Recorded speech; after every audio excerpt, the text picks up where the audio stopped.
네, 이번에는 김건희 여사 명품백 수수 사건 얘기 나눠보겠습니다. 수사팀의 무혐의 수사 결과를 보고받은 이원석 검찰총장이요.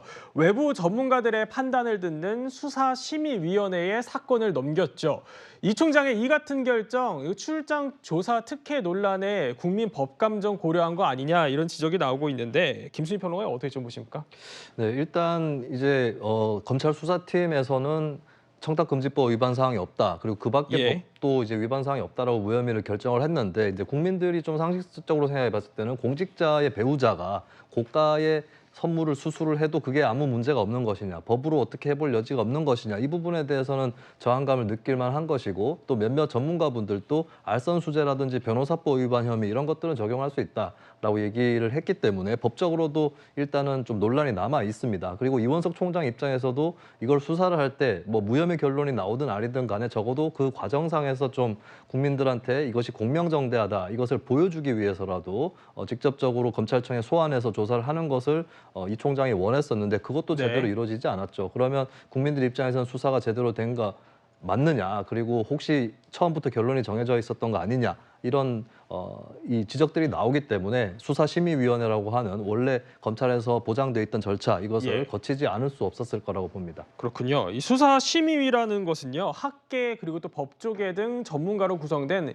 150여 명 가운데요, 추첨으로 뽑힌 15명의 위원으로 구성이 됩니다.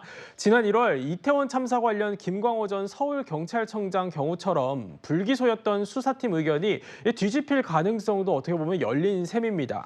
그래서 홍석준 전 의원님, 네. 대통령실 입장이 나오긴 했는데 뭐 짧게 지켜보겠다 이 정도의 입장인 것 같습니다. 어떻게 좀 해석해야 예, 될까요? 대통령실에서는 뭐 저렇게밖에 볼 수밖에 없겠죠. 수사에 대해서 검찰 예. 수사에 대해서 뭐 다른 어떤 또 토를 달 수는 없으니까.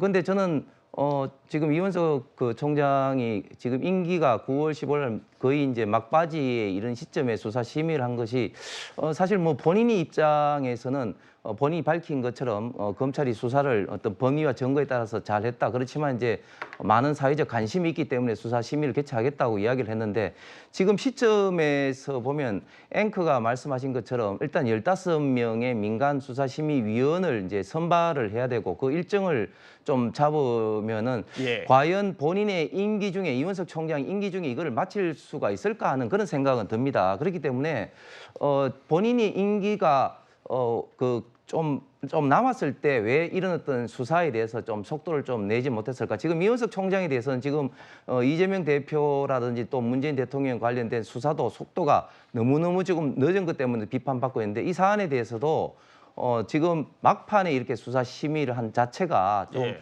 어땠을까 하는 건 좀 아쉬움이 큽니다.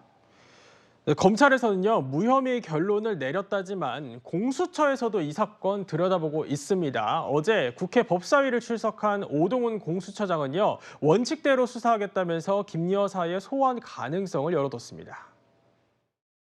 김건희 여사를 소환할 것입니까? 아니면 직접 가서 출장 조사를 할 겁니까? 뭐 원칙에 따른 수사는 하는 국민들이 것을 제가- 보시기에 눈높이에 맞는 수사를 하겠다는 그런 의미입니다. 다른 목적으로 의도하기 위해서 명품백을 줬다는 겁니다. 그렇다면 이게 제3자 뇌물 청탁 목적이 전혀 없고요. 부정한 청탁이 있었던 것도 아니고요.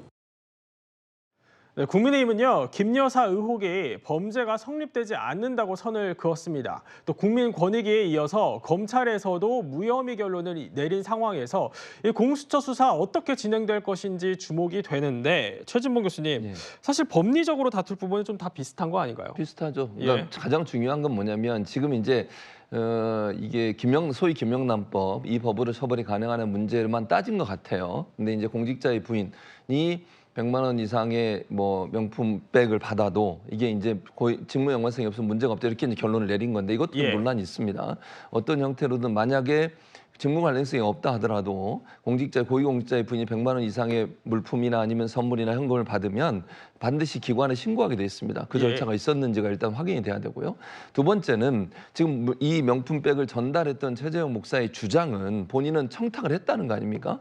본인도 처벌받을 수밖에 없는 상황임에도 불구하고 그렇게 얘기했다는 것에 대해서 검찰은 그게 없었다고 지금 판단을 내린 것 같아요. 예. 예를 들면 김창준 전 미국 하원 의원인가요? 이분을 자문위원으로 좀 위촉해 달라는 요청을 했다거나 아니면 이분 사후에 국립묘지 안장을 요청했다거나 이런 또 본인이 부사장으로 있었던 통일TV라고 하는 케이블 채널에 대해서 여러 가지 문제가 있는 부분들에 대한 청탁이나 이런 부분들을 했다고 본인은 주장을 하고 있어요. 이 부분이 정말 사실인지 아닌지를 확인해 봐야 되지 않겠어요? 예. 검찰 입장에서는 그게 이제 문제가 없다고 판단하는 무혐의 처리를 내렸지만 국민적 시각으로 보면 이거 좀 이해가 안 되는 상황이잖아요.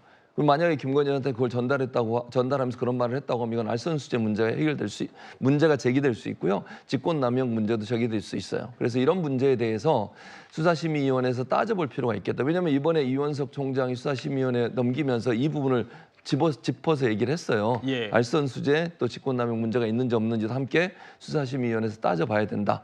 공수처는 모르겠습니다. 어떻게 수사를 할지 지켜봐야 될 예. 문제라고 보는데 이 문제가 명확하게 클리어하게 정리가 안 되면 앞으로 국민의힘이든 정부든 상당히 큰 부담을 안고서 정치를 해야 되는 상황이 될 거다 이렇게 생각합니다. 네, 수사심의위와 공수처 수사 상황은 향후에 더 전해드리도록 하고요. 저희는 다음 주제로 넘어가 보겠습니다.